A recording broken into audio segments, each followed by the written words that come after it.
Oi pessoal, seja muito bem-vinda, muito bem-vindo a mais esse episódio inédito do programa Sucesso à Brasileira. Eu sou o Celso Sberner, tenho muito orgulho de ser brasileiro, sou um consultor de empresas, tecnologia, pessoas. Há muito tempo tive o privilégio de conhecer muita gente que faz a diferença durante a minha carreira, continuar conhecendo gente incrível que faz a diferença aqui. Empolgadíssimos com o nosso projeto Sucesso à Brasileira. O nosso propósito é ajudar a gerar mais sucesso no nosso país. A gente vai trazendo gente que tem uma trajetória de sucesso, com histórias inspiradoras, e isso vai sim gerando um ciclo virtuoso de sucesso aqui no Brasil. Queria agradecer a sua audiência, a gente tem tido uma ótima repercussão. Se você estiver no YouTube, já deixa o seu like, no Spotify deixa a sua avaliação, você tem lá nas redes sociais Celso Sberner, Sucesso à Brasileira, tá lá no LinkedIn, no TikTok, no Instagram, e tem o nosso site também agora, www.sucessoabrasileira.com.br. Lá você consegue encontrar todos os nossos convidados, estamos chegando em 80 convidados já, e por temas também, onde você vai entrar esporte, inteligência artificial, sobre televisão, sobre reforma tributária, tem muitos temas bacanas para você chegar lá. E hoje, eu estou emocionado e feliz aqui, nós vamos falar sobre esportes. Esportes que todo brasileiro adora. E a gente vai falar, como sempre, aqui no programa de um jeito inteligente, interativo, com muito conteúdo. E a gente queria alguém que entendesse muito do esporte. E a gente tem o prazer de trazer alguém conhecido hoje como Senhor Olimpíada. Ele participou de 11 Olimpíadas in loco, presencialmente.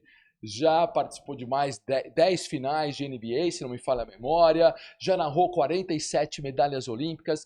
Ele é locutor, narrador, apresentador, comentarista de muito sucesso que você conhece. A voz dele é inigualável e super conhecida. Eu tenho um grande prazer de receber aqui Álvaro José. Obrigado pela sua presença, cara. Obrigado a você, Celso. É um prazer estar aqui, é uma grande satisfação. Realmente, você tem um conhecimento vasto. Eu invejo essa cultura da TI, essa cultura do futuro que vocês estão fazendo, estão criando e estão possibilitando para tanta gente.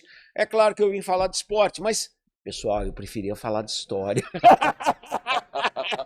Não, mas, Álvaro, mas é muito legal, porque assim, o seu diferencial sempre, né, você sempre falou de esporte, e eu já assisti você dezenas, centenas de vezes em Olimpíadas, como com certeza a maioria das pessoas aqui, que você sempre traz história, você sempre traz fatos, datas, acontecimentos. Então, acho que essa mescla sua de história com o esporte é um sucesso, né? Não, eu gosto muito, porque eu estudei história, então eu faço fusões, né? Porque cada atleta tem uma determinada história, e aí quando vai começar a prova, no momento em que você, ao invés de dar um perfil frio, altura, peso, idade e tal, você fala, não, ele fez isso e papapá, papapá, papapá. Aí quando tá correndo, de repente, olha, ele tá repetindo aquilo. Quer dizer, você resgata aquela imagem, aquela possibilidade, e isso é algo que eu considero muito legal. Eu conheço muita história, não só olímpica, como da Copa do Mundo, né?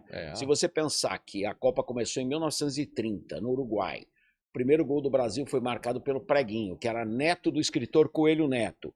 E se você pensar que a seleção brasileira ganhou da Bolívia por 4-0 e empatou com a Iugoslávia, calma.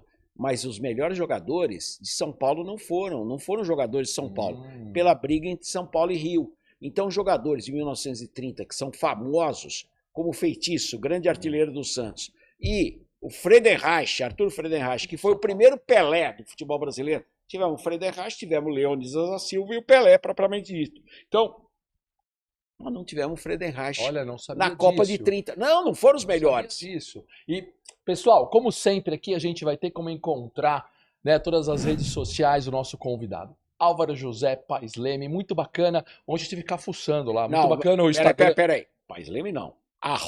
@Álvaro José TV. Vocês me encontram em todo lugar. Twitter, Facebook e principalmente Instagram e até no YouTube. Mas o YouTube são videozinhos curtos. Eu não faço vídeo grande e vou começar a fazer. Aqui, inclusive. Ótimo, sensacional. E muito bacana. Eu recomendo que eu fiquei dando uma fuçada lá no seu Instagram.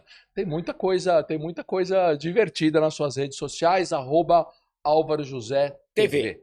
Perfeito, perfeito. E nós vamos falar da sua carreira, nós vamos falar de tudo com essa a sua trajetória de Record, Globo, Band e muita coisa que você faz. Vamos falar de família, né? Você tem filha famosa, você, né, tem filha... Filho diretor de cinema, né? Filho diretor de cinema, filha artista, né? Fernanda Paes Leme, então uma família de artistas. A gente vai falar de tudo isso daqui a pouquinho, mas para começar um tema que você é a enciclopédia olímpica, esportes no Brasil. Que momento você acha que a gente está hoje, Álvaro?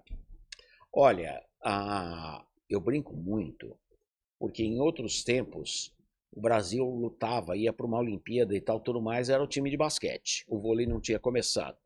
E beliscava 2 medalhas. Então teve um fora de série, que nem o Ademar Ferreira da Silva, não teve outra medalha, teria uma medalha no boxe também em 56, seria de ouro, do Éder Joffre, mas o Éder Joffre no treinamento quebrou o nariz, mas ele era tão marrento, ele era tão tremendo que foi lutar as quartas de final contra o chileno e acabou perdendo a luta, evidentemente, né? Com o nariz quebrado você não tem respiração, ele não tinha respiração, tinha que respirar tudo pela boca. Então o Éder teria sido campeão olímpico, porque todos os caras que depois estavam acima, ele arrebentou como profissional. Tanto que o Éder é reconhecido como o maior pugilista da década de 60, acima de Cassius Clay / Muhammad Ali. Por que eu coloquei Muhammad Ali? Porque ele lutou, o Clay lutou esse período quase todo como Cassius Clay e depois se transformou em Muhammad Ali até as lendárias lutas dos anos 70. Mas o Éder Joffre acima dele? Quem escolheu não fui eu, foi o Conselho Mundial de Boxe, eu não tenho essa pretensão. Eu apenas passo o fato. Então, o esporte brasileiro teve um time bicampeão mundial de basquete, com o Biratã, Vlamir e Amauri, teve o Éder Joffre, teve o Ademar Ferreira da Silva, teve Maria Esther Bueno. Então, você imagina. E para não falar no futebol, que teve Pelé e Garrincha na mesma geração. Somando tudo, realmente sobraria pouco espaço e não tinha televisão para os outros esportes. Então, o que veio depois foi pequeno. Tanto que o Brasil, na Olimpíada, beliscava 2 medalhas. Ele passou a pegar 4 medalhas a partir de Moscou 80. Ou seja, quando eu comecei. Então, todo mundo fala, não, mas e o Luciano? E tá, pô, o Luciano transmitiu as Olimpíadas de 76 e 72 em Munique. O Brasil teve 2 medalhas. Entendi. Teve 2 medalhas. E ele não transmitiu as 2. Então, você vai vendo o que vai acontecendo, de repente, você tem a partir das 8 medalhas que foram em Los Angeles 84, e depois uma sucessão. Foram 3 em 92, outro tanto em 88, e aí em 96 foi a Olimpíada das Mulheres, e pela primeira vez o Brasil teve 3 medalhas de ouro. Então, com tudo isso... 3 medalhas de ouro, desculpa, em 96. 96. Foi a partir de 96 que nós chegamos às 3 medalhas. Paris foram também 3 medalhas de ouro. O diferencial foi a partir de Atenas 2004. Em Atenas foram 4 medalhas de ouro na Olimpíada e veio uma 5ª depois com o Balubê de Rouet e o Rodrigo Pessoa, que herdaram a medalha do irlandês. Eles tinham conquistado a prata, o cavalo estava dopado, então tiveram a 5ª medalha. Então o Brasil teve 5 medalhas de ouro em 2004. Já em 2008 voltamos às 3 medalhas de ouro. Mas tivemos uma medalha inédita, que foi do vôlei feminino, primeira do vôlei feminino, da Mauro Image, quer dizer, pela primeira vez tivemos 2 medalhas femininas contra uma masculina, que foi do César Cielo nos 50 metros. Então, foi quando o Brasil deslanchou. Até então, o Brasil não tinha deslanchado. O Brasil deslanchou, e essa é a minha opinião. Começou em Los Angeles 84 e se catapultou em Atenas 2004. E a partir daí foi num crescendo. Tanto que nos Jogos Olímpicos do Rio e de Tóquio, obteve 7 medalhas de ouro. E todo mundo fala, não, mas a melhor campanha foi de Tóquio, foram 21 medalhas e o Rio foram 19. Calma. Tóquio teve uma vantagem que o Rio não teve e alguns dirigentes não quiseram que esses esportes entrassem. Tóquio entrou o surf e também entrou o skate. Imagina se o surf e o skate tivessem entrado no Rio 2016. Primeiro, na reforma do Rio de Janeiro, de todo o Parque Olímpico, nós tivemos a instalação em Madureira, do Parque Madureira, uma das melhores pistas de skate do planeta. Quer dizer, estava montado lá. É para a população. Claro, mas seria usado para a Olimpíada. E o surf não precisa dizer, né? Surf no Rio seria uma barbada. Então, com tudo isso, a gente pode colocar aí que a melhor campanha olímpica, na minha opinião, foi do Rio 2016, com as 19 medalhas, mas medalhas significativas. Tóquio foi um adendo, teve 21 medalhas, claro que impulsionadas pelo surf e o skate. E aí, Paris, voltamos, tivemos 20 medalhas, mas voltamos àquele momento das 3 medalhas de ouro que, na minha opinião, está de acordo com a realidade do esporte brasileiro. Depende do coletivo, deslanchar. E a gente sabe, o Brasil é o país da bola, né? O segunda semana de Olimpíada, você tem o atletismo, não é o caso que vai acontecer em Los Angeles. Nós teremos na segunda semana a natação, porque vai ser naquele SoFi Stadium que é gigantesco. Então vou botar piscina artificial lá, vai ser sensacional. Mas nós temos então a bola. Então tem finais de basquete, finais de vôlei, finais de futebol, é tudo na segunda semana. Então, o Brasil é o país da bola e vamos atrás da bola. Vamos atrás da bola. Então, mas essa nossa média, se se pegar, então, Rio de Janeiro, Tóquio e Paris, nessa média de 20 medalhas entre 3 e 6 Não, e 7, mas é real. É uma média boa, então. Sim. Pro tipo de investimento que a gente tem, ela é muito boa. Porque, porque a Grã-Bretanha, aí você vai nos valores, por exemplo, que os Correios da Grã-Bretanha repassam ao Comitê Olímpico Britânico, é um negócio irracional. Então não adianta discutir. Da mesma forma que não adianta discutir, mas a Alemanha não tem grande repasse financeiro. Peraí, toda escola da Alemanha tem pista de atletismo e os alunos tem 5 aulas de educação física por semana. Pois é. Contra uma, quando tem, do Brasil. Se tiver. Não nas universidades, nada, por exemplo. Nada. E enquanto que você tem nas universidades americanas, e todo mundo... Eu sempre digo que o exemplo não é Estados Unidos, com relação ao esporte universitário. Eu pego um pouquinho da Europa, da Alemanha. Então, vamos lá. Você tem o INEF de Madrid, o Instituto Nacional de Educação Física de Madrid. É espetacular. Praticamente se trabalha com todos os esportes e os professores são docentes do planeta inteiro. Então, isso na Espanha.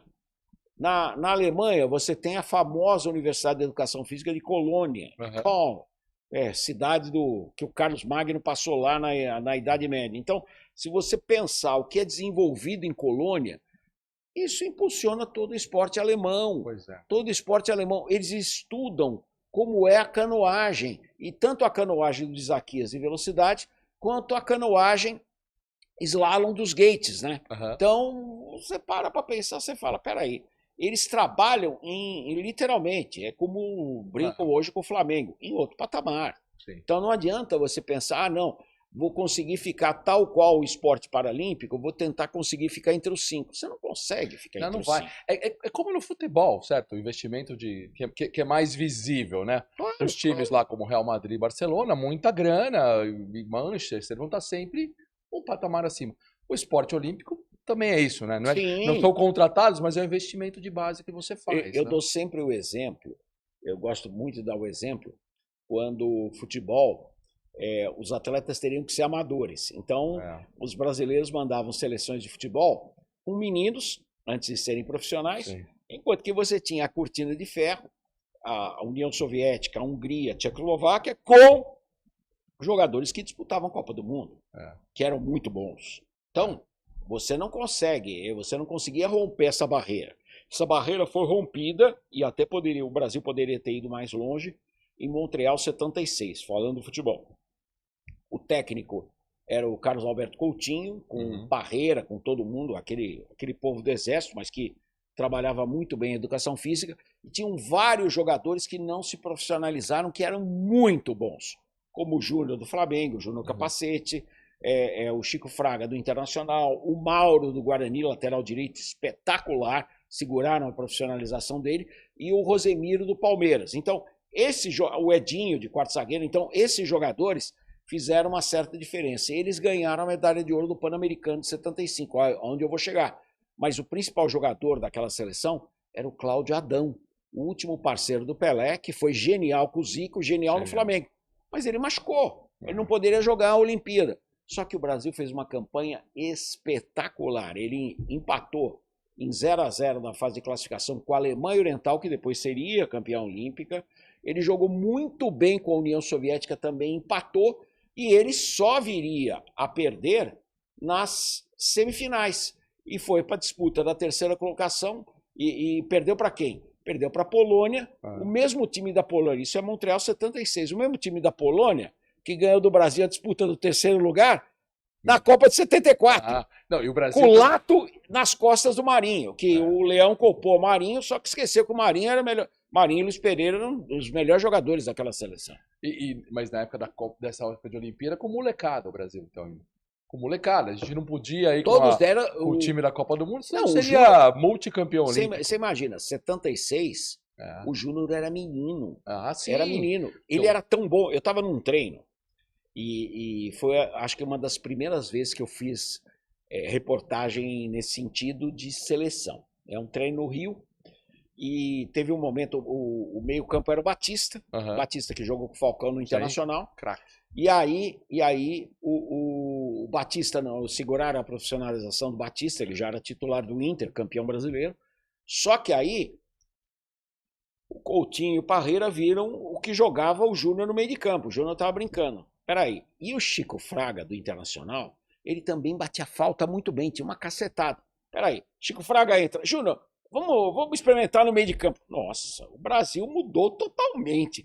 Ficou com o Júnior no meio campo, tinha o overlapping do Coutinho, né? Que ele tinha dois laterais, porque Rosemiro não era um lateral, ele era um ala, era um time muito moderno, e ocupava bem os espaços. E realmente ele se deu bem, e eu tive a vantagem, e eu brinco até hoje, o Júnior brinca comigo e fala, você estava naquele treino! E praticamente eu sou o único vivo que estava naquele treino, né? Porque os outros repórteres do Rio morreram, né? Os repórteres, sim, mas os jogadores estão todos vivos. Não, sim, mas de fora olhando, né? Mas os jornalistas já estavam numa faixa, eu estava numa faixa de 20 anos, eu já estava numa faixa de 40. Entendi. Então Entendi. Lenda viva do esporte, enciclopédia foram total. Embora. E Álvaro, mas essa falta de investimento nossa, eu te falei que a gente recebeu aqui algumas pessoas do esporte, o Baby, que você conhece, que até está trabalhando nessa história de gestão, de tentar melhorar o jogo. Tá sim, não, ele faz parte da comissão de atletas. Pois é, um abraço pro Baby, que foi muito gentil, trouxe a medalha aqui. Se você não assistiu, vale a pena assistir. Rafael Silva, o Baby, ele dá mais ou menos o tamanho meu e do Álvaro. Juntos! Os 10 juntos aqui, e é um...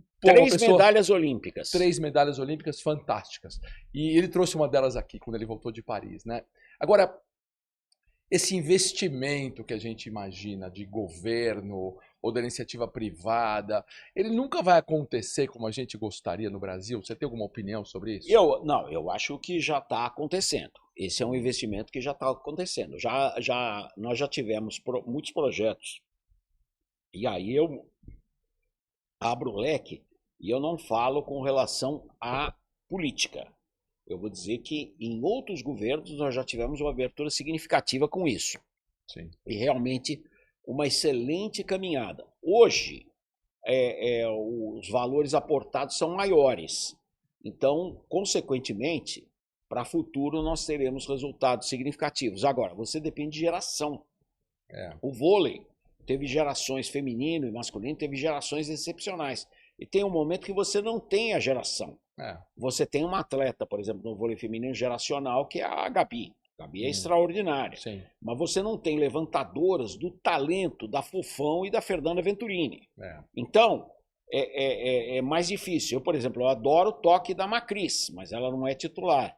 E admiro demais, porque ela é vegana e tem um músculo, um músculo absurdo, que ela vira para mim e fala, Álvaro, eu como a proteína vegetal, ou seja, o feijão não é aquele feijão que eu como, né? Que é um É. linguiça, toucinho, feijão mesmo, com alho e cebolinha, Sei. e o grão de bico, né? Que tem Aham. muita proteína. Então, você vai vendo como ela realmente trabalha, é algo, e eu reputo como sensacional, mas é uma questão de geração. Você não É. tem grandes bloqueadores de meio. Na mesma geração do bicampeonato olímpico do Brasil, você teve Thaísa, Informe e É. Fabiana.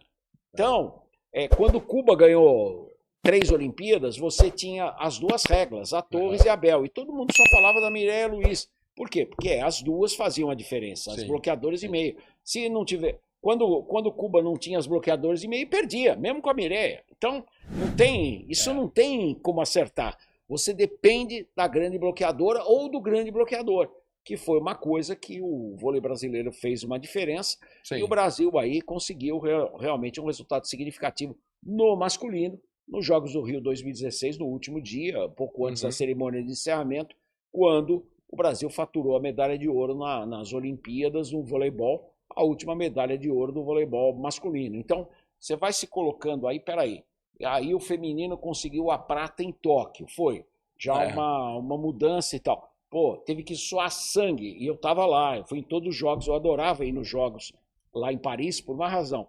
Eu ficava em La Défense, não fiquei no centro de Paris, perto da Torre Eiffel, mas La Défense você tem uma das melhores estações de metrô, trem, e não é nem ônibus, bonde de Paris. E o bonde era o que ia para Paris Sud, indo por trás. Então eu passava do outro lado, da outra margem do Rio Sena, eu via a cidade, então, visual. Maravilhoso. A Olimpíada de Paris foi demais. Aquela final, com aquele vôlei de praia, com aquela. Aquilo não existe. Aquela quadra. Tô lembrando agora, assim, com a Torre Eiffel ao fundo, né? E areia, e os caras. Aquilo foi demais. Aquele pôr do sol. Isso é. E ele segurando. Não, tem que ser à noite e tal. Nossa. Essa imagem foi incrível. Não, aquilo parecia um evento interplanetário. Verdade. Interplanetário. E agora, então precisa de investimento, precisa também que a geração seja de talento, e nós não estamos falando das meninas da ginástica, né? Não, de falar de Rebeca Andrade, dessas meninas que talvez seja a geração correta agora. A ginástica brasileira, e aí eu vou falar a CBG. A Confederação Brasileira de Ginástica talvez tenha um dos melhores trabalhos hoje ao lado do atletismo. Sim. Os presidentes são muito atuantes. O voleibol, o Radamés vai tentar chegar lá, mas o Vlamir no atletismo e principalmente a gestão da ginástica, o Mota é o atual presidente, o Cacá Rezende está já há algum tempo como diretor-geral, superintendente, e a ginástica cresceu na rítmica, que conseguiu 2 medalhas de prata no último campeonato mundial disputado no Rio de Janeiro. Isso é uma coisa sem precedentes, porque era uma modalidade dominada pelo leste europeu. O Brasil conseguiu 2 medalhas de prata. E mundial, arbitragem é chinesa, russa, isso, aquilo, não tem o que discutir. Não tem aquele garfinho. E a ginástica artística, com a Rebeca, com a Flavinha, com a Jade Barbosa, que obtiveram a medalha por equipes lá em Paris, e para mim foi um dos maiores resultados da história do esporte brasileiro. Sensacional. Então você colocando tudo isso, e em todos os tempos, você colocando tudo isso, realmente está tendo um crescimento. A Rebeca, ela se transformou na maior medalhista do Brasil com 6 medalhas. Sim. A exemplo do Robert Scheid, que tinha 5 medalhas, e Torben Grael. Os dois com 5 medalhas, o Scheid tem uma prata a mais que o Torben, e o Torben o bronze. Então, somando tudo, você vê que o esporte brasileiro está com grandes possibilidades. Sim. Pode melhorar? Sim. Hoje o Ministério do Esporte tem uma verba razoável, uma verba significativa aí para administrar, verba que não teve em outros tempos. Aliás, Sim. na época do presidente Bolsonaro não era nem Ministério do Esporte. O Ministério foi extinto, era uma Secretaria Especial de Esportes, dirigida pelo Marcelo Magalhães, que é um cara competente. Ele resolveu muita coisa, mas não dava para resolver tudo. O Ministério tem amplitude para fazer isso, mas... e principalmente a vontade. Sim. Porque não adianta você esbarrar você ter uma secretaria, esbarra no ministro, você não consegue caminhar. é diferente, por exemplo, o Ministério, que está realmente focado e percebeu que o esporte pode ajudar demais em vários momentos. E o outro momento que eu acho é a caça ao talento. O Brasil tem que fazer via Ministério do Esporte, tem que fazer não só as federações, confederações, a estrutura de clubes do Brasil é excelente. Se não fossem os clubes brasileiros, o Brasil não conseguiria tais resultados. Os grandes clubes, por exemplo, como o Pinheiros, em São Paulo, Praia Clube, em Uberlândia, o Minas Tênis Clube, em Belo Horizonte, e o Flamengo, no Rio de Janeiro, são a base do esporte olímpico nacional. Os Sim. outros clubes acompanham, Sim. mas esses 4 são gigantescos. Então, você dependeria de ações de clubes que pudessem crescer, porque o nosso momento é de clube, porque estamos na barreira dos 1000 dias para a Olimpíada. Pois Então, Não, agora para essa Olimpíada tem que ser, os clubes têm que se estruturar. Agora, pensando no longo prazo, nunca, né? Eu já tenho uma boa idade também, nunca as escolas, nunca as universidades. Seria mais fácil. Nunca por que tem essa. As escolas, os colégios, barreira? O colegial, o primeiro e segundo grau, eu acho que o talento está ali. Se você fomentar esse talento, você pode ter grandes surpresas. E principalmente, aí eu vou surpreender, no Nordeste brasileiro. Porque o Nordeste, vamos só pensar, o atletismo é o esporte que dá 20% das medalhas da Olimpíada. Sim. São 141 medalhas, 47 ouros, 47 pratas, 47 bronzes. O atletismo, ele é foco do investimento do Quênia, que é um país pobre, e da Jamaica, que, como país caribenho, cresceu de maneira gigantesca e é protagonista olímpico. A Jamaica tem um estádio com uma pista razoável. Você acompanha, por exemplo, os documentários do Usain Bolt, o primeiro treinador dele usa um agasalho velho e um tênis surrado. Então, qual que é o truque deles? Material humano. E principalmente o treinamento, a vontade de treinar. Então, ali pode fazer a diferença. E você vai falar, o Caribe fica aqui, o Nordeste fica aqui. É praticamente a mesma situação. O Brasil teve... Clima parecido. Não, né? E o Brasil teve um atleta extraordinário de velocidade, que ninguém fala mais dele, é um professor de educação física lá no Nordeste. João Batista Eugênio da Silva, o João da Paraíba, ele foi 4º colocado nos 200 metros rasos no campeonato mundial disputado, o primeiro mundial, disputado em 83 na Finlândia, e foi 4º colocado na Olimpíada de Los Angeles em 84. Ficou atrás apenas das balas americanas, à frente de alemão, romeno e tudo mais. Só que é aquele negócio. O Mandurinha não faz verão. Ele fez o verão. Agora, quantos clubes pequenos de atletismo poderiam ser fomentados no Norte e Nordeste? Muitos. E queira ou não, o atletismo é o esporte mais fácil até que o futebol. Sim. Por quê? Porque ganha quem chega na frente. Ganha quem pula mais longe. Ganha quem salta mais alto. Ganha quem arremessa mais longe. E aí, arremesso já eu iria para o sul do Brasil. Sim. Seriam os fortões. Polacos, alemães, os descendentes italianos, que são bem fortes e tal, tudo mais, poderiam fazer esse papel. Tanto nos lançamentos de disco, dardo e o arremesso de peso. Agora, o lançamento do disco, acontece que a gente tem uma marca internacional. O Luiz Maurício, ele obteve uma marca de 91 metros. 91 metros o colocaria, para você ter uma ideia, a final de Paris, ele ficaria atrás do paquistanês, o Nadim, que fez 92 metros, e à frente do Chopra, indiano, que está pontuando sempre. Chopra fez 89 metros. Que loucura. Então, o brasileiro teria 91. Ele tem uma das 12 melhores marcas da história da prova no mundo. Só que no Campeonato Mundial de Atletismo, e aí, você entende, você viajou bastante. Você imagina um menino que sai de um local humilde e chega, de repente, na Disneylândia do esporte dele. Então, vê passar os melhores atletas, veio passar o Noah Lyles, veio Pois passar o Duplantis, que quebra centímetro a centímetro o recorde mundial do salto com VAR, e aí ele fica maluco. Então, aquilo quebra. Isso aconteceu com os velocistas brasileiros, 2 meninos, o Eric e o Bardi, que correram já os 100 metros rasos abaixo dos 10 segundos, eles chegam lá e no Campeonato Mundial correm para 10:30. Por quê? Porque treme. Porque nunca viram isso. Tem que treinar lá fora, tem que competir em meetings internacionais e aí você consegue. Isso para resultado imediato. Agora, para caça ao talento, eu faria todo o investimento no Nordeste brasileiro. Eu acho que ali, em Alagoas, no Ceará, em Pernambuco e principalmente Maranhão, ali na curva brasileira do próprio Caribe, eu acho que ali podemos ter surpresas aí, além do Rio Grande do Norte, né? E Paraíba, o João Batista veio do Paraíba. Porque assim, né? Muita gente já veio aqui do esporte, né? E todo mundo é unânime em falar, poxa, o esporte seria uma forma de melhorar o nosso país. Se você põe investimento, retorno. O brasileiro tem essa característica de gostar de esporte. E não as drogas, você imagina. Pois é.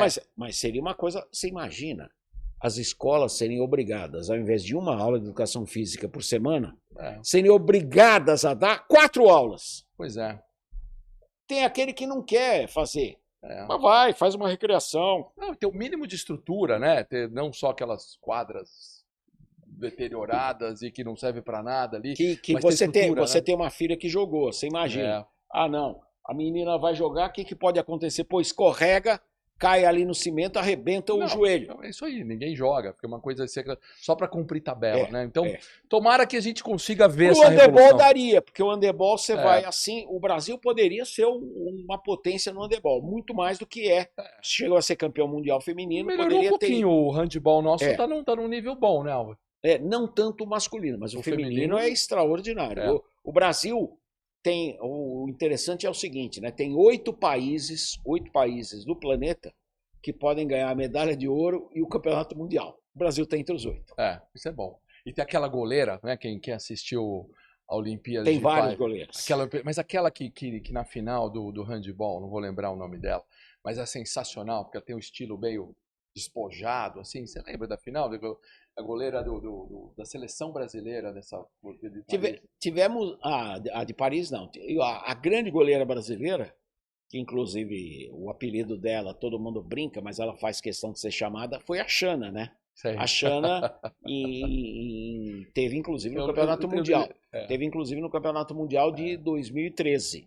Então, você vê, o Brasil foi campeão mundial de 2013, nós estamos falando de 2024, Brasil bem na Olimpíada. Pois é. E o que classifica? O que mudou com relação à classificação? A classificação olímpica hoje, ela felizmente, né, resolveram valorizar. Ela passa pelos Jogos Pan-Americanos. Sim. Então você é campeão pan-americano, você classifica. É o caso da ginástica rítmica brasileira.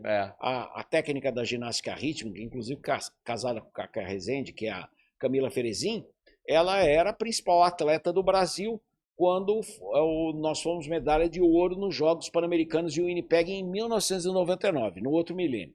Pensa só numa coisa, o Brasil no último Pan-Americano, 2023, faturou 205 medalhas. Já o Pan-Americano de Winnipeg foi a primeira vez que o Brasil chegou a 100 medalhas, 101 medalhas, e a última foi da ginástica rítmica.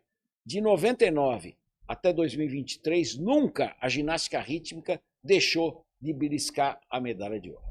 Pô, que bacana. O handball feminino é a mesma coisa.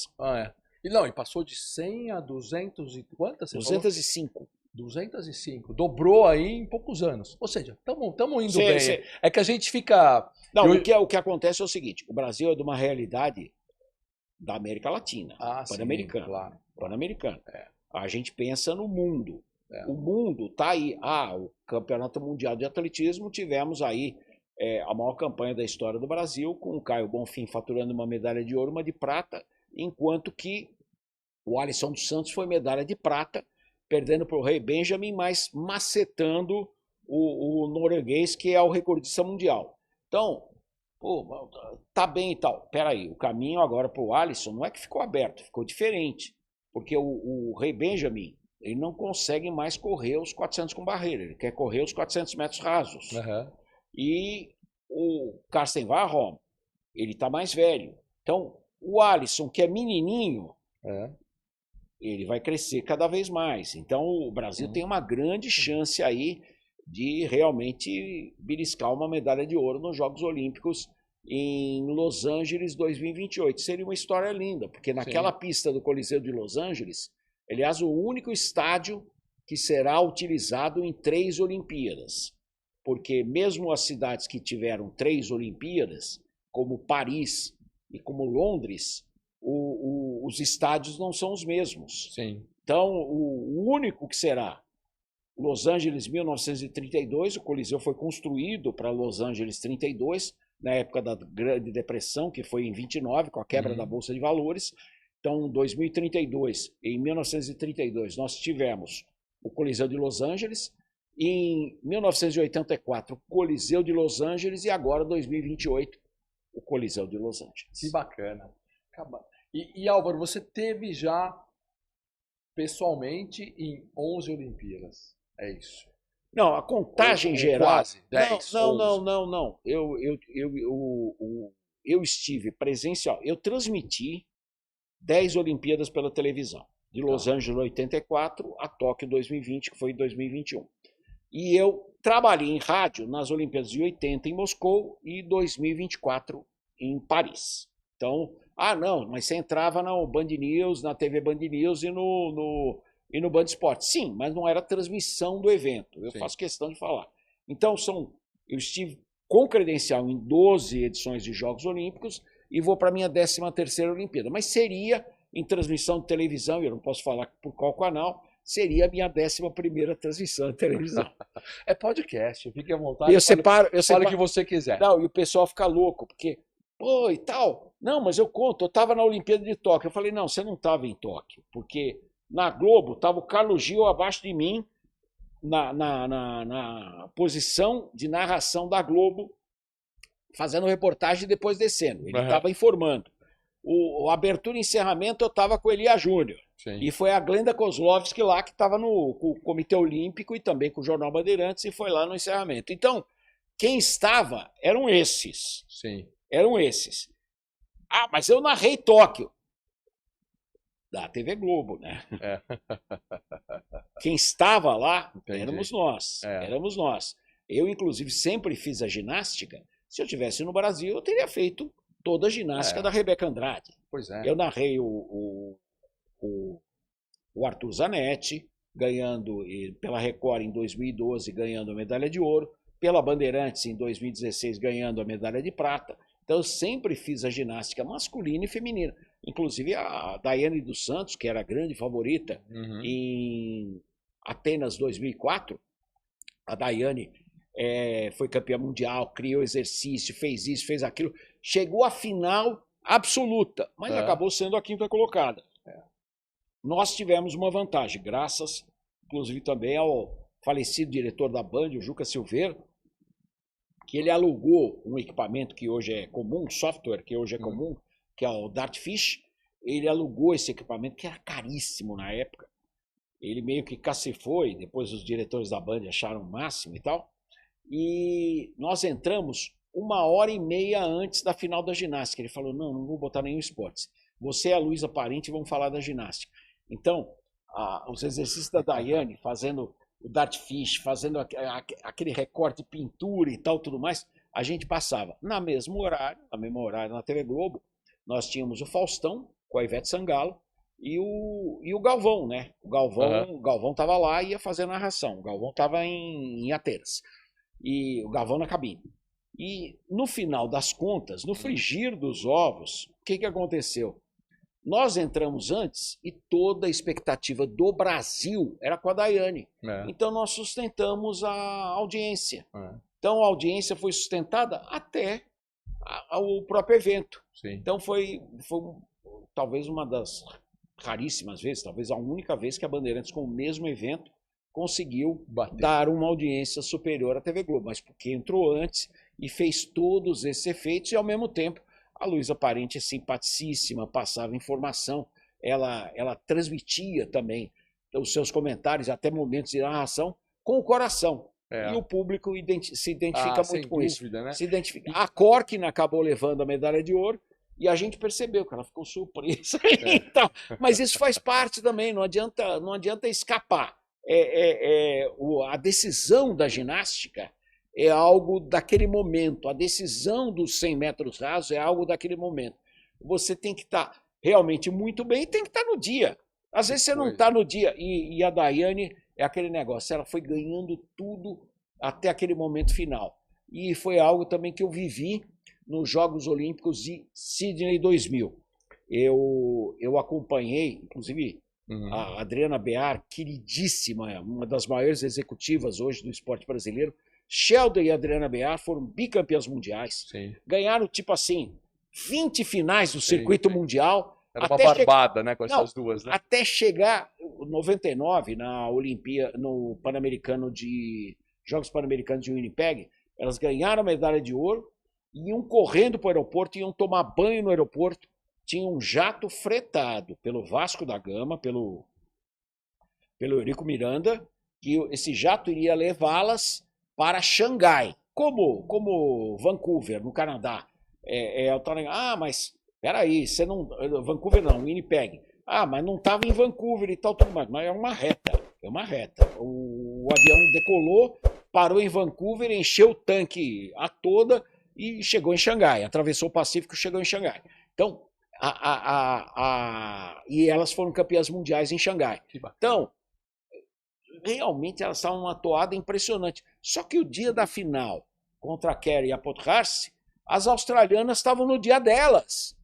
Elas sempre ganharam das australianas e naquele momento não conseguiram a vitória. Então, nas areias de Bondi, que todo mundo falava assim, tem umas barbatanas, mas o tubarão não é grande, é um tubarão médio. Chega perto para ver o tamanho do tubarão. E Bondi é uma mistura de Ipanema com Leblon, né? Você tem hosteles espetaculares, um café da manhã sensacional, mas a arena do vôlei era muito grande, mas é aquele negócio, né? Não estava no dia. Agora, Álvaro, e acho que todo mundo aqui, né? Eu amo esporte, como muita gente aqui. Agora, você é realmente uma enciclopédia aqui, né? Você está dando... E todos os seus nomes que você está falando, eu lembro, assim, né? Pô, lembro. Mas você tem um detalhe das datas dos acontecimentos. Eu sei que você vive isso há muitos anos e por isso você é, né, o Álvaro José de destaque, mas da onde vem essa memória, essa sua habilidade de ter toda essa memória aqui? Você está com o computador aí? A Segunda Guerra Mundial começou às 4h30 da manhã de 1º de setembro de 1939, quando 72 divisões alemãs invadiram a Polônia. A Segunda Guerra começou ali. Sim. Quando os Estados Unidos entraram na Segunda Guerra? 7h30 da manhã de 7 de dezembro de 1941, quando 6 porta-aviões, KHK, Shokaku, Zuikaku, Soryu e Iryu, chegaram nas proximidades das ilhas do Pacífico e soltaram 352 aviões. Eles afundaram não a frota do Pacífico inteiro, mas 3 coraçados, o West Virginia, a Califórnia e o Arizona. Quem for para Honolulu pode visitar o monumento do Arizona que está lá. Inclusive, recentemente já havia tecnologia para retirar os marinheiros mortos para que eles tivessem o enterro, e os próprios familiares disseram não. A guerra começou por causa deles. Eles têm que ficar lá e estão lá até hoje. Então é memória. Mas tudo bem, mas você praticou isso? Você estudou? Você gravou, tem facilidade de memória, porque faz toda a diferença. Vai ser muito tranquilo para mim. Quando o Parkinson ou o Alzheimer chegarem, eu vou saber no ato. Peraí. Cadê? Opa, peraí. Não vai chegar. Não vai chegar. A gente não sabe. Não vai chegar, não vai chegar nunca, mas é impressionante, porque assim, eu que não o conhecia pessoalmente, né, quando você vê, talvez o Álvaro, e ver você narrando e você falando, assim, tá bom, muito, no começo, e eu tava vendo ontem umas narrações suas, você fala assim, tá bom, pode ser que ele tenha lendo alguma coisa, mas não, dá pra ver que você vai no qualquer assunto, no improviso, você vai em qualquer coisa ali. Os meninos ficam loucos, porque eu não uso computador, nem anoto muito. Eu fico assim e vou. Que legal. Parabéns, é sensacional. Uma enciclopédia do esporte mesmo. Mas eu lembro, por exemplo, a Olimpíada, o atletismo da Olimpíada. O Alisson dos Santos, espera aí. Eu narrei Edwin Moses em Los Angeles 84. É. Edwin Moses ganhou a medalha de ouro com o recorde mundial em Montreal 76, que é óbvio que eu não fiz, era molequinho, mas Moscou 80 ele não foi na Olimpíada por causa do boicote imposto pelo presidente Jimmy Carter. Então os Estados Unidos não foram em repúdio à guerra do Afeganistão, a invasão soviética ao Afeganistão, os Estados Unidos não foram e consequentemente aí o Edwin Moses não pôde se tornar tricampeão olímpico. E ninguém tem dúvida que ele seria, porque ele era muito acima de qualquer outro atleta na mesma prova. E o Brasil nem ganhou, nem aproveitou esse boicote dos Estados Unidos para ganhar muita medalha. A gente não tinha um time forte na época ainda, né? Para nós não fez diferença. O Brasil, uma medalha veio em função do boicote, sem dúvida alguma.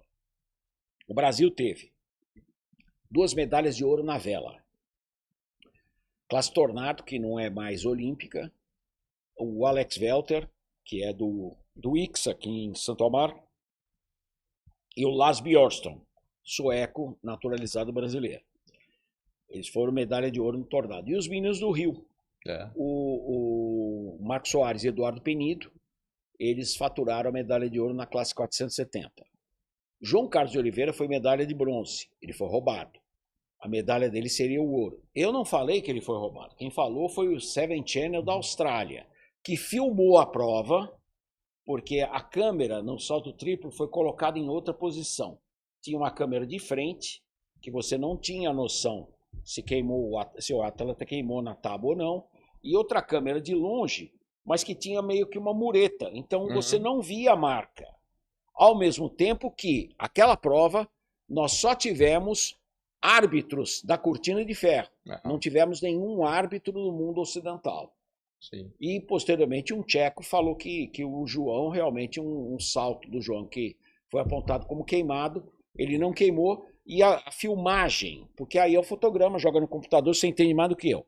E aí, foi no ato, falaram, não, são 18 metros e 9 centímetros. Ou seja, seria o recorde mundial da época, medalha de ouro para o João. E por que os australianos fizeram isso? Porque o australiano, que foi 4º colocado na prova, que teve como vencedor Jacques Dimay, o Vitor Saneev, tricampeão olímpico, ficou com a medalha de prata, e o João, medalha de bronze, o australiano foi 4º.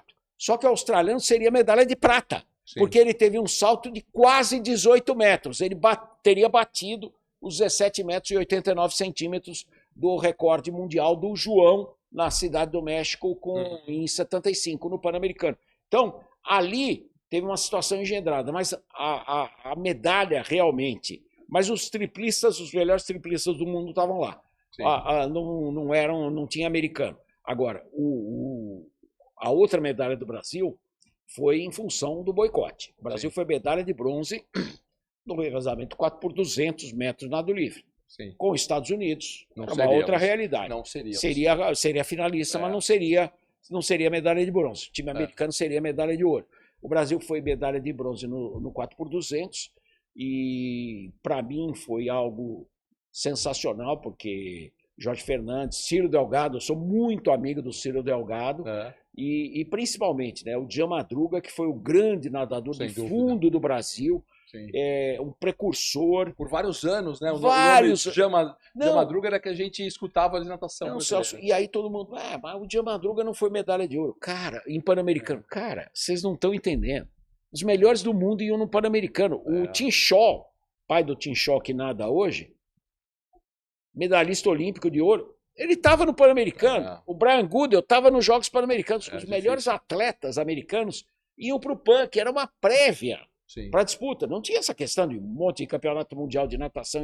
A cada 2 anos você tem um mundial de natação, um mundial de atletismo. Então os esportes de performance, os esportes de físico, eles são testados nesse momento até a Olimpíada. Então, no Pan-Americano não há uma necessidade disso. Por isso que o Djan no Pan-Americano, no formato Pan atual, ele seria fatalmente campeão, medalha de ouro dos 400 e 1.500 metros nado livre na barbada, barbada.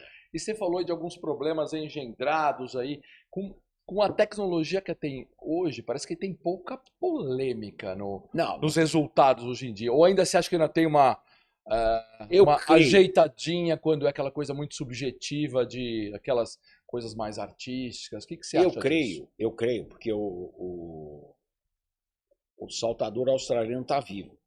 E o Seven Channel é uma das maiores potências de transmissão esportiva do planeta Terra. A Austrália é uma referência. Sim. Eles estão batendo na tecla. Eu acho que pode chegar uma medalha póstuma de ouro ao João do Pulo. Ah, que legal. E o Ian Campbell receber a medalha de prata, que é seu direito, com a marca dele, que ele teria quebrado o recorde do João.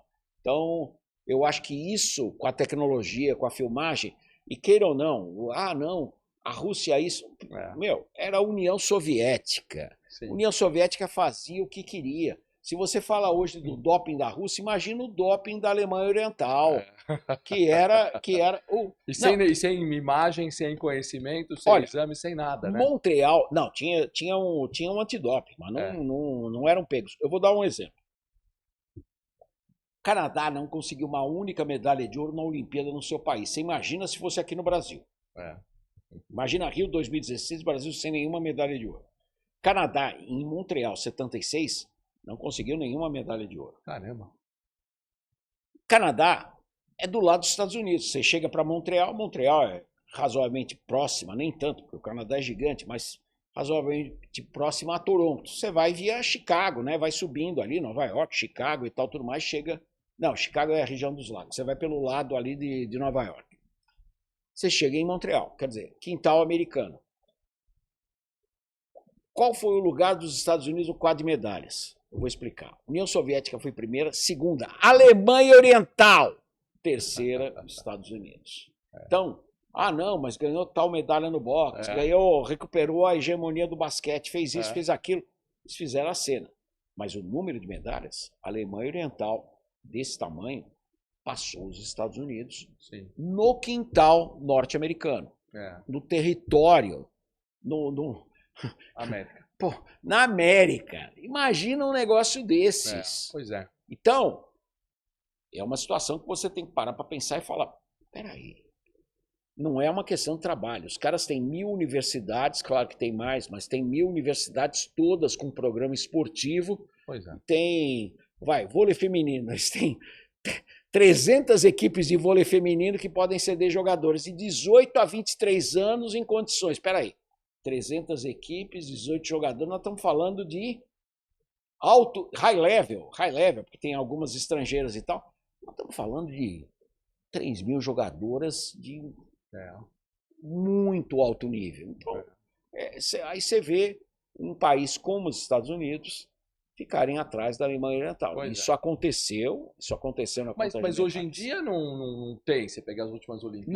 Não. Hoje em dia o negócio está muito mais...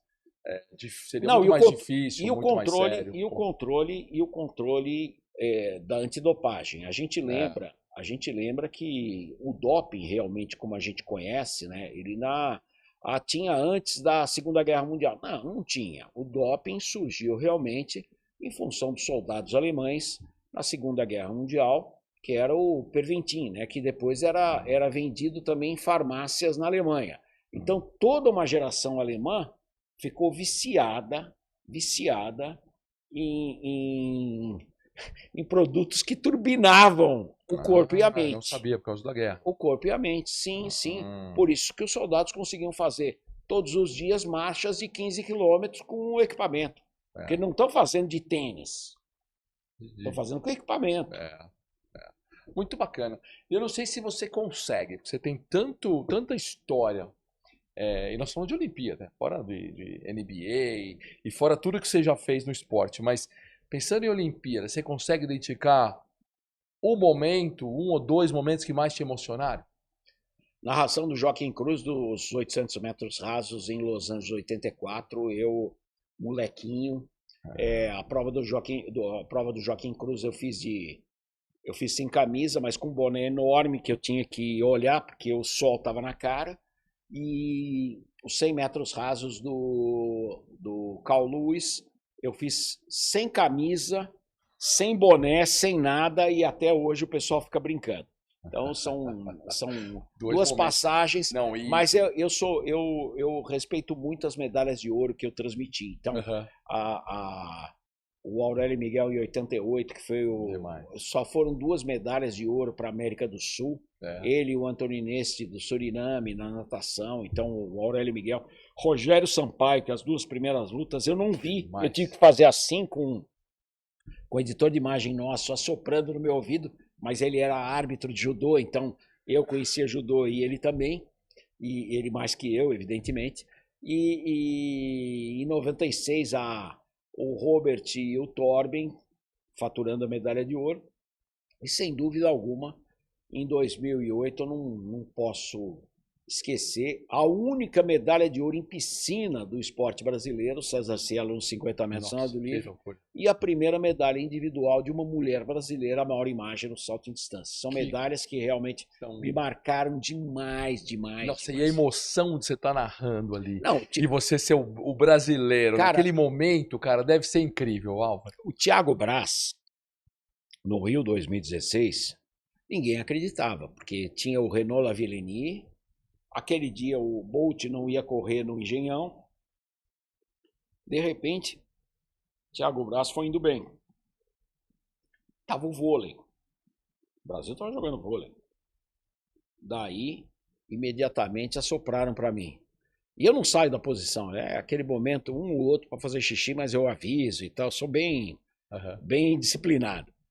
Cara, eu só virei, olha, ele tá indo bem, hein? E vai a disputa da medalha de ouro, ele e o francês. Aí o Lavillenie conseguiu o salto, que praticamente, beirando 6 metros, praticamente ele dava a medalha de ouro. Foi quando o Thiago Braz falou, não, eu vou para 6,3. Aí a barra subiu, 6,3. Cara, foi o único dia que deu garoa no Rio. Tanto que meus amigos internacionais falavam assim, pô, locutor alemão, britânico, pô, isso é inverno? This is winter? Eu falei, vocês não têm noção do que é o verão aqui no Rio de Janeiro. Em janeiro vocês morrem. Aí o Thiago Braz passa os 6 metros e 3 centímetros, virou recorde olímpico até a Olimpíada de Paris, quando o Duplantis bateu a marca, mas o que foi significativo foi que aquele 6,3, o Lavillenie olhou como se fosse uma missão impossível. E aí ele tinha que bater, e não conseguiu. Então, mas ele já tinha saltado várias vezes para 6,10, mas é um negócio com chuva, com vento. O Engenhão, não, é inverno carioca, né? A gente sabe que pinta vento. Sim. Ah, tá longe da praia, é linha amarela. Cara, mas o oceano é enorme, é enorme. E nós estamos falando, a distância da praia estava 6, 7 quilômetros, não é mais que isso, não. Sensacional. Você vai estar na Olimpíada de 2028? Obviamente, se eu conseguir estar em Paris, fiz o credencial pela Transamérica, transmissão, muito jornalismo pelo Band Esportes, ao mesmo tempo eu fui pela N Sports, que era hospedagem, eu tinha contrato com a N Sports, eu fiz digamos assim, um combo que deu certo, e só que agora o meu combo já está pintando. E ao mesmo tempo eu vou estar transmitindo num canal que eu não posso falar qual, mas... já está decidido. Então. Não, tá bem encaminhado. Tá bem encaminhado. Tá bem encaminhado. Então, não, a gente tem que ter você lá. Mas teremos que ter Álvaro José lá, com certeza. Não, cara. Serão vários canais. Vários canais vão fazer a Olimpíada. E por sinal, Los Angeles 84 foi um divisor de águas. Porque enquanto Moscou 80, só a TV Globo transmitiu, e por isso teve o direito de transmitir a Copa do Mundo de 82 na Espanha do Voa Canarinho. Foi quando a Globo teve os maiores índices de audiência da sua história. Sim. Teve jogo ali que deu quase 90% de audiência. Sem dúvida. Então, é que você fala 82, né? Os mais antigos como eu, vai ter aquela lembrança triste. Eu era moleque, talvez a Copa que eu mais sofri, porque eu não tinha visto o Brasil campeão do mundo. E todo animado para ver Mas 82. peraí, o Brasil Aquilo- ganhou da Rússia por 2-1. Ah, Deu um show contra a Irlanda. O Brasil jogou pra burro naquela não Copa. jogou, Argentina, eu lembro. A moleque 3-1 contra a Argentina. soltava rojão naquele terceiro gol, maravilhoso contra a Argentina, e falei, vamos ser campeão. Mas quando perdeu da Espanha, Da Itália. perdeu da Itália, Paulo Rossi fazendo aquele gol, vou agora mostrar meu conhecimento pra você. Raul. Pô, aquele foi um dia tão triste, cara. Aqueles gols do Paulo Rossi, eu lembro de moleque, assim, de chorar. E muita gente chorando porque era inacreditável que a Mas o gente Brasil perdeu perdeu um aquela gol no Copa. final ainda. Perdeu, mas tadinho, o Toninho Cerezo errou de não ali onde não podia e jogava bem pra caramba. E o Paulo Rossi, que nunca jogou toda aquela bola, desatou a fazer Mas, gol. mas sempre Pô, assim. que Sempre horrível. assim. Sempre assim. Eu brinco muito. Aliás, tem que agradecer ao Beto Saad. A maior apresentação que eu fiz na vida, e eu fiz várias do Banespa com o Santander, né, para 1.200 pessoas no antigo Transamérica, a parte de baixo do Transamérica, totalmente aberto, tudo aberto ali. Não eram as salas separadas, eles abriram tudo, deu 1.200 pessoas. Só que eu fiz na APA Show para quase 2.000 pessoas esse ano. E aí eu fiz a apresentação com Zé Roberto Guimarães, Cafu e o Muricy. Quando eu falei para o Muricy, você pode achar que eu não sei de futebol, não, mas eu lembro muito bem quando você foi colocar, você entrou em campo, que o pai te colocou em campo, que você entrou com tudo para jogar naquele meio-campo ao lado do Edson e do Pedro Rocha. Como é que você lembra disso? Eu falei, pô, Oswaldo Brandão de um lado, Independiente do outro lado, só que o Bocchini, que era o atacante do Independiente que fez história, não tinha feito nenhum gol nas classificatórias. Chegou nas finais, os 3 jogos, porque aí você ganhava um jogo, perdia o outro, jogava o terceiro. Ele fez gols nos 3 e ele decidiu a Libertadores para o Independiente, que virou o Rei de Copas. Sim. Pô, que memória é essa, hein, cara? Ouvi dizer que você gosta de cerveja, é verdade? Amo cerveja. É mesmo? Eu sou cervejeiro. Minha primeira bebida é cerveja. Primeira bebida disparada. A segunda, vinho, mas eu tomo muito pouco vinho. Eu tomo taça. O pessoal fica maluco. Então acertamos. Isso aqui é um presente para você. Sensacional! Hiller Beer. Vou experimentar. Hiller Beer, ó, é uma cerveja artesanal, então depois você experimenta. Hiller, esse cachorrinho. Deixa eu até falar assim, coisa do cachorrinho. Hiller é esse cachorrinho. E aqui tem uma característica aqui legal, porque a gente sempre traz uns casos de sucesso à brasileira aqui, porque o lúpulo é uma coisa muito de clima frio, da Europa, dos Estados Unidos. Dificílimo encontrar. Eu tomei cerveja, para você ter uma ideia, sabe aonde? Onde foi fermentada a cerveja na Idade Média? Pilsen. Olha. A 80 quilômetros de Praga. Cervejeiro raiz, Não, você então. Cervejeiro na essência. Mas estava no Mundial de vôlei feminino lá. Em 86 eu fui para Pilsen, tomei a legítima Pilsen Urquell, aquela com lúpulo forte de grão de trigo. Ah, não, mas a cerveja não é forte. Não é não, equivale a 3 doses de uísque. Eu tomando assim. E olha que legal. Esses caras aqui, o Tídio lá daqui, que eles estão fazendo? Isso aqui é Passa Quatro em Minas. E eles estão conseguindo plantar lúpulo com colheita, com safra muito bacana. Então o Tídio que ele está montando, a cervejaria ali, que vai ser na frente da plantação do lúpulo. Ele quer fazer a experiência igual tem com o vinho. E ele convidou a gente para gravar um episódio. Ô Tídio, vamos convidar o Álvaro José para Olha que eu vou inaugurar a cervejaria, ó. Pra poder... Mas eu tenho que comer também, viu? Porque só beber não dá. Então a Hiller aí, depois você experimenta, você fala. Prazer. Ele fez uma tiragem para nosso sucesso brasileira muito sensacional, legal. Que bacana. Acertamos. Eu não sabia que você era tão... sou fã. Fã de cerveja, assim. Tem uma outra empresa aqui também que nos ajuda aqui, que é um outro caso que veio aqui muito bacana, que é o Cashbank. O Marcelo Ramos veio aqui e ele falou o seguinte para mim. Ele falou assim, o Celso, aqui nós vamos... É o banco do colaborador, nós vamos fazer diferente. Então imagine que uma pessoa precisa pegar crédito. Precisa pegar lá R$1.000. Todo brasileiro precisa de crédito. R$1.000. Vai pagar de juro 300. R$1.300 vai pagar os juros. Quando você toma esse crédito de R$1.000, ele já te devolve esse R$300 integralmente como cashback. Espetacular. Eu fiz essa cara. Eu falei, mas como assim, Marcelo? Eu falei, não, Celso, sem pegadinha. Eu falei, Como assim?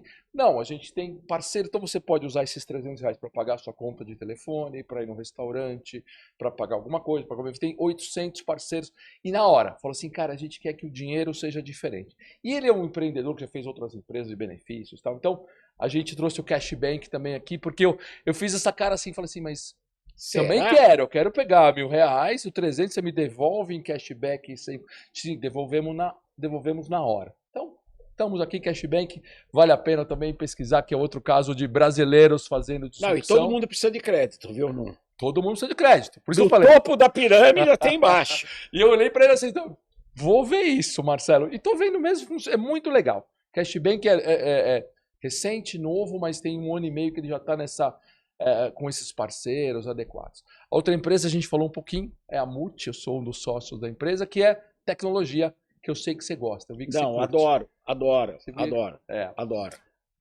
A gente está vivendo, Álvaro, assim, a maior revolução tecnológica de todos os tempos. A gente já viveu muita coisa, né? De computador, de processamento na nuvem, mas nada, na minha opinião, se equivale a isso que a gente está vivendo com inteligência artificial.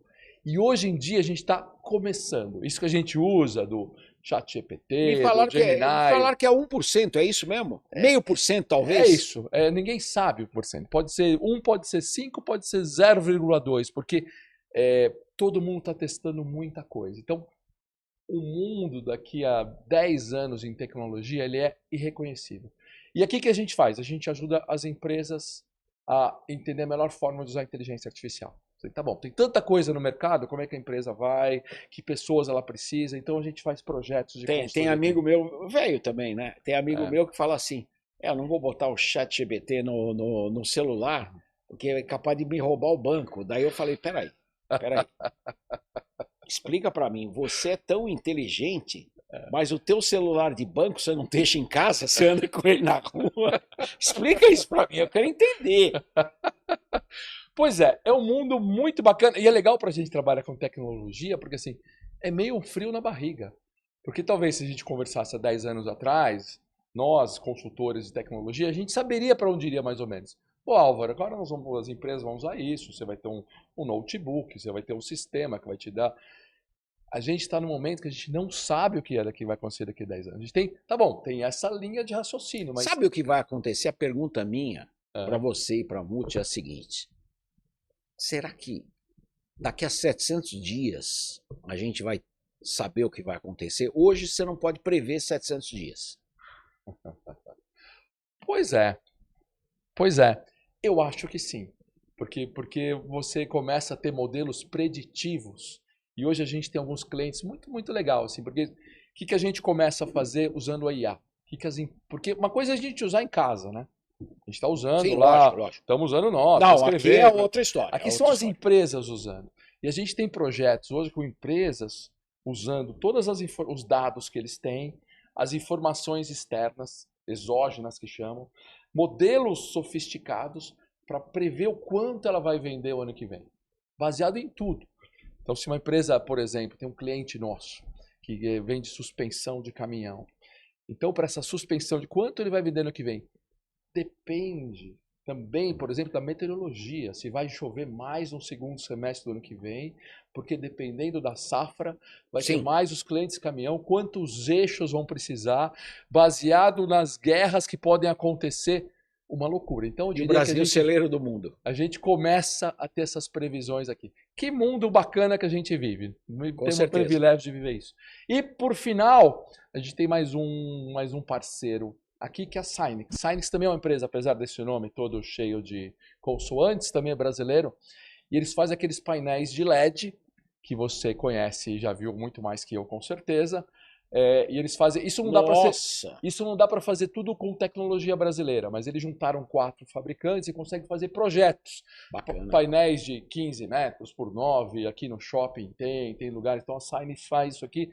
Também um caso de sucesso brasileiro. O que dá para fazer com tecnologia nacional e com mão de obra, eles fazem com o que é possível. Então, isso aqui são projetos brasileiros, feitos por brasileiros também, em centros de comando e tudo mais. Então, a gente traz esses casos aqui para vamos fazer esse ciclo virtuoso de sucesso aqui no nosso país, né? Espetacular, espetacular. Legal. E Álvaro, a sua carreira, né? Porque você sempre quis ser um jornalista esportivo. Entendi já que a memória, você falando aqui, é de cair o queixo, a sua memória. Mas você sempre quis trabalhar com esporte, com isso? De onde veio essa sua vocação? Olha, meu pai foi um dos grandes jornalistas que fez Copa do Mundo, fez história, que é o Álvaro Paes Leme. Meu pai foi um dos cofundadores daquele jornal Última Hora, do Samuel Weiner, Sim. e começou lá no próprio Rio de Janeiro. Depois ele veio para São Paulo, para impulsionar mais o jornal na região mais rica do país, já era naquela época, nos anos 50. E papai sabia tudo de futebol e tinha estudado educação física, conhecia, além de ser formado em direito, conhecia demais os outros esportes. Minha mãe era uma jogadora de basquete.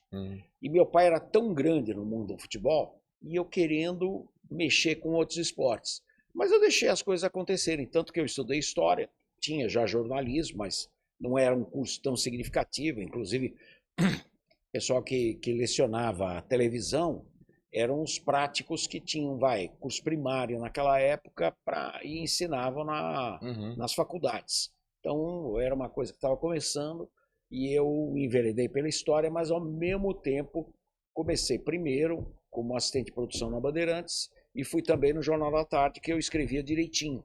Então aí eu consegui enveredar e cutucava, né? Pô, quero fazer outros esportes, quero fazer esporte, e foi aí que eu consegui, eu fui praticamente um pioneiro, né? Sem dúvida, porque para trabalhar com esporte nessa época era futebol. Não existia. O jornalista de outros esportes que fazia outros esportes só tinha o Ney Craveiro do Estadão, Sim. que era brilhante, mas ele fazia, a base dele principalmente significativa era o boxe, porque, queira ou não, o Brasil teve o Éder Joffre, né?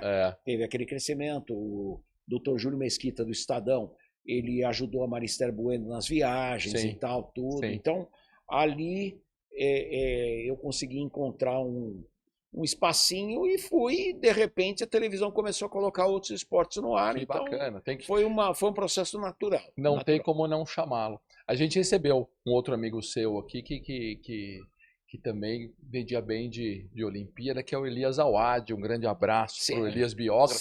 Sensacional. E contou a história dele, que ele também falou assim, cara, fui para a Olimpíada porque não tinha outro espaço para outra coisa, fui trabalhar com a Olimpíada também. Deve ter trabalhado com você bastante. Sim. O Elias e um sócio dele fizeram também uma época que a Rádio Gazeta fez muito esporte, fez quase todos os esportes, transmissões de handebol, basquete, voleibol. O Elias participou desse projeto, aí foi um dos pilares desse projeto, no início dos anos 80, bem antes da Rádio Bradesco Esportes, né? Sim. Essa existiu de 2012 a 2017. Sim. Foi a época do meu contrato com as rádios do Grupo Band. Exatamente na vida da Bradesco, claro, fazendo Rádio Bandeirantes, Band News e tal, mas foi a vida. Se você pensar e você mexe em tecnologia, eu lembro que eu fazia os boletins olímpicos para a Rádio Sul América Trânsito. Hoje, com o Waze, que é um aplicativo, não tem justificativa, né? O que é a vida, né? Pois é. O que é a vida, né? E não estamos falando de 5 anos atrás, talvez, antes do Sul América Trânsito? Sim, 2016, Olimpíada, 2016. 9 anos, vai. Pois é. E as mudanças vão ser cada vez mais aceleradas. Não, prepare-se. Eu fiquei encantado com os seus parceiros, com a sua empresa também. Pô, vou querer conversar depois. Vamos conversar sim, prepare-se. E como é, você já é um cara super conhecido. Eu lembro quando a gente falou por telefone, a sua voz, assim, falei, pô, eu tô falando com o Álvaro José, que a sua voz, você tem essa imposição de voz diferente. Então você é um cara muito conhecido já, né? Mas como é você também ser pai de gente conhecida, né? Porque, de repente, tá bom, o Álvaro José, o cara do esporte, trabalhou com o Luciano do Vale, em todo, não sei o quê. E de repente... Comecei com o Galvão. Eu e o Galvão Bueno, seu amigo Galvão Bueno, né? E como é que, de repente, você tá sendo, Ah, olha aqui, você ser pai, Papito. o papito da Fernanda Paes Lemes, que todo mundo conhece. De repente, você deixa seu Álvaro José para ser o pai da Fernanda Paes Pô, Lemes? ainda bem, né? Ainda É. bem. Ainda bem. A Fernanda realmente, ela parece muito minha mãe, é geminiana como minha mãe era, né? E também personalidade forte. E a gente brincava muito, né? Porque a Fernanda, ela era muito apegada a mim. Apegada Aham. demais. Mais a Uhum. mim do que a mãe. Aí em 86, aquele negócio, né? A ida para Pilsen, na Tchecoslováquia. Eu fiquei fora 3 meses e meio para 4 meses. Mundial de basquete feminino, mundial de vôlei masculino, vôlei feminino. Só fiquei viajando. E É. a Fernanda, quando a mãe não tinha leite de peito, a Fernanda estava na minha barriga. Eu era magrinho, né? Mas barriga quente. Então ela ficava mais calma e tal, tudo mais, quando era pequenininha. Aí eu Que viajei, legal. não tinha celular, não tinha nada, mas tinha Aham. aquele truque de televisão, né? Que Hum. a gente tinha a linha da transmissão de esportes lá. Então saía no controle geral da televisão, aí dava para plugar uma linha telefônica. Pô, preciso falar em casa e tal. Ah, peraí, vou plugar. Pá, pá, dá o número, 61056, vamos supor. Uhum. Aí ligavam lá, pô, tô aqui e tal, tudo mais. Pô, e a Fernanda? Aí eu só via, pai Ah, porcaria, porque eu tava tava longe. brava. Tava longe. Não, e Tadinho. depois ela começou a falar, meu pai é ausente, isso, aquilo e tal, já era atriz. Só que ela começou a trabalhar e viajar muito com Olha aí. eventos, com tudo. Ela falou, não, hoje eu entendo meu pai.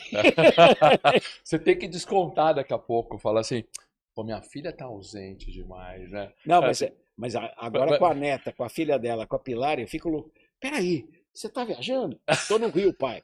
Tô aqui, pai. Tô assim, pai. é. Então eu ficava alucinado. E meu filho, o Alexandre, na Aham. época da pandemia, ele fez uma coisa que é engraçada, que é coisa da nova tecnologia. Sim. Eu não teria visão para isso e eu me acho moderno, hein? O Ale, de repente, virou e falou naquela época que a pandemia fechou tudo. TV Globo Aham. repetiu novela de 12, 14 anos atrás. Então, não, eu vou fazer uma websérie em pé para Instagram. Uf. Aí ele criou Fake Live. Fake Live, se você for no Instagram da Fernanda ou pesquisar, Aham. Fake Live Ale Paes Leme, você vai ver que ele ganhou mais de 15 prêmios no mundo inteiro. Que demais. Urso de Ouro em Berlim, o festival do Rio de Janeiro, da Web Content lá Aham. do Rio de Janeiro, ganhou tipo 5 prêmios assim. E a Fernanda não era só atriz, a Fernanda perdeu o título de atriz, mas pegaram 5 e ela ganhou de realizadora, porque É. ela que bancou, ela que fez a superprodução. Então, nós vamos colocar tudo aqui, os créditos. Fake Live, é isso? Nossa, Da Lei Paes Leme. fake live. Vamos procurar aqui, O sim. fake live, não, é no Instagram da Aham. Fernanda, no @FePaesleme, tem lá, a hora que você vai para os vídeos, tem lá o fake live. É É. só clicar no fake live, é uma aula, é uma aula. E foi muito engraçado, porque uma coisa que eu não esqueço até hoje, que o Alexandre falou, Fernanda, eu Aham. estava com o cachorro nosso antigo, né, que morreu, que era o Google A Dog. Fernanda é mais velha ou o Ale é mais... Não, a Fernanda é mais velha. Fernanda é A mais Fernanda é velha, mais velha. o Ale é mais novo. Uma diferença de 7 anos. Aham. Aí o Fernando, não, e tal, tudo mais. O primeiro episódio, não, tem isso, tem aquilo. Não, pedir um japa e tal. Não, tem que ser uma coisa popular. Não, tem que pedir um Mac e tal. Daí ela também não queria estar com o sanduíche do Mac, pegou, ou filmou o sanduíche, mas não usou o sanduíche, usou o milkshake, mas com McDonald's e tal aparecendo. Bom, resultado. Teve a campanha. O McDonald's sempre faz a campanha Aham. da novela das 8, Sim. com a protagonista. Só que não tinha protagonista da novela das 8, porque a novela era de 15 anos atrás. É. Aí eles contrataram a Fernanda para Ah, que fazer bacana. isso Que bacana. em função da Sensacional. Fake Live. Eu achei muito legal e a Fernanda, na época da Fake Live, foi muito bem. E hoje eles têm um projeto que realmente é aí que me chama a atenção o podcast, né? É. Ela começou um podcast e tal, ela tinha feito aquele na Play 9 com a Uhum. Giovanna Eubank, depois parou, né? Teve as temporadas que foram realizadas e posteriormente eles criaram o Grande Surto. E o grande surto, de repente, falei assim, pô, 1.000 pessoas vendem. De repente eu olhei e falei, o quê? 80 mil? Aí o Alexandre, pá, é a internet, né? É. Não, O efeito multiplicador o podcast é isso aqui, é democrático, é de fácil acesso, você consegue, né, você consegue destrinchar pessoas como você para Não, e aquilo que entender. você Isso é falou, muito bacana, não, né? joga no Spotify, joga aqui, joga ali, Pois joga... é, isso aqui é sensacional. Que bacana que a família tá toda em destaque e parabéns para a sua família. Tem só mais uma coisinha que eu ia mostrar também que eu vi rapidamente aqui, porque você também tem tocha olímpica, né? Tenho. Você tem um momento seu aqui, ó, aqui é você narrando, esse aqui, ó. Foi em Belém do Pará, Você... abrindo... Não é no Rio isso aqui, você estava Não, em Belém. a tocha chegou Isso onde aqui é Rio 2016. Sim, sim. O que é que acontece? A tocha olímpica sempre é acesa no templo da deusa Hera em Olímpia. Aí, ela é conduzida, o primeiro portador da tocha brasileiro, acho que se eu não me engano foi o Giovanni do vôlei, bicampeão olímpico do vôlei. E a tocha fez a sua caminhada na Grécia até chegar no aeroporto. Do aeroporto ela viajou para onde? Ela viajou para Brasília e depois foi onde o Brasil nasceu, que é Porto Seguro. Uhum.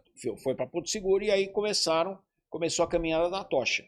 Como o Brasil é um país continental, vários percursos da tocha tiveram que ser feitos de avião, evidentemente. Com o fogo é guardado, vai no avião e tem o pessoal da aeronáutica que é responsável. A minha caminhada da tocha foi em Belém do Pará. Fui o número 72 em Belém do Pará. Que bacana. O número 70 foi o Denilson. Uhum. Nós dois fomos pela Bandeirantes. Eu tinha sido convidado para correr na Bahia, em Porto Seguro. Só que aí a Bandeirantes ia correr o Denilson e a Renata Fã. A Renata Fã falou, eu não vou levar essa tocha de jeito nenhum. Foi quando o Candil falou, de repente você troca a tua tocha pela nossa, você vai para Belém do Pará, e é Bandeirantes, né? Tudo pago. Eu falei, opa, porque a outra tinha que pagar passagem de avião, tudo mais. Entendi. Então eu fui mas que honra para você Belém do ser... Pará, número 72, e tem uma história boa aí. Porque quando acabou a minha caminhada, o Denilson, ele deu todas as entrevistas, fez tudo antes, né? Uhum. Eu fiz depois. E eu perderia a tocha. Porque você só tem a tocha se você estiver no carro dos condutores da tocha quando chega no ponto de origem. Isso é em qualquer lugar. A caminhada da tocha pode ser na China, pode ser em Atenas e tudo mais. E eu via, a minha sorte, que eu treinei tanto na companhia atlética, tinha um circuito na companhia do Shopping Morumbi aqui perto, tinha um circuito em cima, de uns 220 metros. Então eu dava 20 voltas no circuito, trotando devagarinho e tal.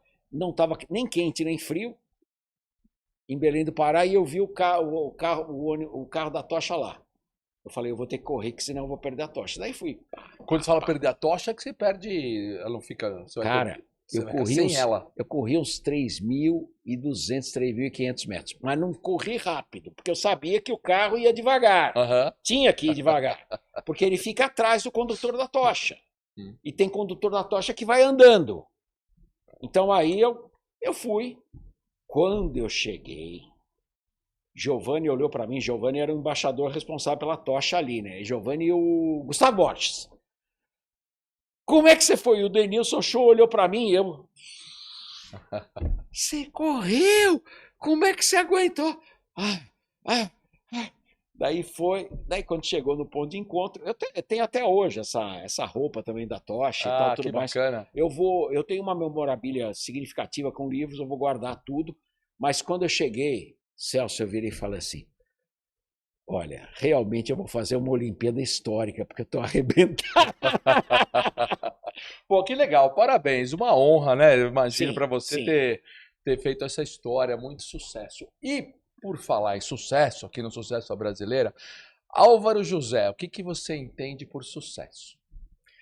Olha, eu acho que o sucesso é ser feliz, é você conseguir a felicidade. Óbvio que tem parâmetros profissionais, tem avaliações financeiras, tem muita coisa no caminho. Mas eu acho que você sendo feliz e fazendo o que gosta, tive um grande privilégio. Eu sempre trabalhei com o que eu gosto. Então, para mim fica muito fácil, eu me divirto fazendo isso. Muito bacana. E eu acho que essa é a caminhada. Sem dúvida. Esse é o segredo do sucesso para mim, é ser feliz e fazer o que gosta. Se eu inventar de fazer uma coisa, vai dar muito mais dinheiro, mas eu não gosto, não vai dar certo. Tem que ser com o que gosta, né? É. Tem que ser com o que gosta e tem que buscar. Não é fácil, mas quando a gente consegue, se a gente quiser muito, a gente vai conseguir trabalhar com o que gosta. E você deu muitas dicas, assim, né? Quem te conhece, vê na televisão, vê você, sabe como você é como profissional de sucesso. Mas para quem está nos assistindo e fala assim, olha, quero seguir a mesma carreira, a mesma jornada, a trajetória do Álvaro José. Que dicas você daria para essas pessoas? Olha, vamos só pensar que eu comecei num mundo em que existia o rádio, o jornal impresso, né, conforme falo na gíria, e a televisão. A televisão não era nem... era colorida, mas era VGA. VGA. Você pegou o monitor VGA. Você eu sei que pegou. Ele não pegou, não. Ele não. O Borel não. Ele nem sabe. Ele tem esse monte de monitor assim, não, com cores maravilhosas. Ele nem sabe o que é VGA. Então, aquela coisa verdinha, feio. Eu comecei no VGA. Então, vamos só imaginar. Hoje, eu vou falar o que eu disse para meninas de várias palestras que eu fiz no novo milênio, ano 2000, tipo 2011, 2012. O que você faria? Uma assessoria de comunicação. Uma pessoa que eu tenha empatia, me dê bem na faculdade e tal, tudo mais, que saiba mexer com tecnologia. Se não houver tecnologia nessa... Eu não sou tecnológico, mas como eu sou de outra geração e sou falador, né? Então eu consigo me defender. Mas não conseguirei muito tempo. Mas também faz parte. Agora, eu sugeriria assessoria e, se trabalhar com o microfone, abra o olho. Porque, na minha opinião, eu tenho uma amiga que trabalha na NBC nos Estados Unidos e ela já falou que vários testes de narração de games, esportes em games, a IA já faz. Então a IA vai fazer, eu creio que a IA vai fazer as transmissões olímpicas, não 2032, mas 2036, 2040. E imagina só, você vai poder tirar, não a voz atual, Galvão, me perdoe, você vai poder tirar a voz do Galvão Bueno perfeita, dos anos de ouro, e a voz do Luciano do Vale. Seja que vai negociar com a última mulher, ou com as filhas, não sei. Mas você vai poder ter aquilo que a IA vai trabalhar, e você sabe que a IA vai fazer isso com a maior facilidade. Eu acho que não precisa ser 2040, vai ser bem antes, mas você tem total razão. Não, eu falei e tal, e eu tenho... a hora que eu peguei o que vocês fazem de tecnologia, eu sou bom de ideia. Eu já tive uma ideia mirabolante aqui, depois eu falo com você. Muito legal, muito legal. Então, para quem quer trabalhar nesse ramo, uma assessoria de comunicação, prestar atenção na tecnologia, estudar tecnologia, tem que estudar, não é impossível. E não é só tecnologia, né? Porque acho que você ser um cara de história, que conhece tudo que você conhece, faz toda a diferença na sua carreira. Né? A leitura, né? A leitura. Muitos amigos sempre falaram de leitura. Recentemente eu tive na Kobe Expo. O Milton Leite, inclusive, da Ex Sports, foi brilhante quando ele colocou. Leitura faz uma diferença grande. A leitura, meu pai falava o seguinte, não adianta o diploma. Ele me dava o livro. Ele falou, se você ler, memorizar bastante, discutir o livro, você está num bom caminho. Eu acho que ainda é a essência da coisa, é o que faz a diferença. Não só para transmissão, mas para venda, para contato, para relacionamento, o caminho. Sem dúvida. Ótimas dicas aqui do nosso convidado Álvaro José. Cara, passou rápido. Eu adoro esporte, conversar com você, conversaria por mais 5 horas, cara, porque você falou de tanta gente importante, tanta gente de sucesso no que é o esporte brasileiro, cara. Então, parabéns pela sua memória, pela sua carreira brilhante. Obrigado muito pela sua presença aqui, cara. Obrigado a você. Eu não sabia que o seu podcast tem esse tamanho. Eu não sabia que você envereda por tantos meandros assim. E realmente eu aprendi bastante. Foi um prazer. Prazer ter você aqui, cara. Você é um super sucesso brasileira. Queria agradecer muito, Álvaro, e as portas estão sempre abertas, porque fiquei com vontade de conversar mais com você mesmo. Quero ver se ele vai me convidar para ir na inauguração da cervejaria lá em Passa Quatro. Quero só ver. Tídio, não vai ter jeito. Vamos levar. Com certeza você vai estar lá com a gente. Se prepara. Obrigado, Tá viu? bom, obrigado a você. Obrigado. Pessoal, é isso. Que bom. Falei para você ficar até o final, que o episódio vai ser muito bacana. Álvaro José, o Senhor Olimpíadas, uma enciclopédia dos esportes. Espero que você tenha gostado. Nos vemos no próximo episódio. Valeu, galera.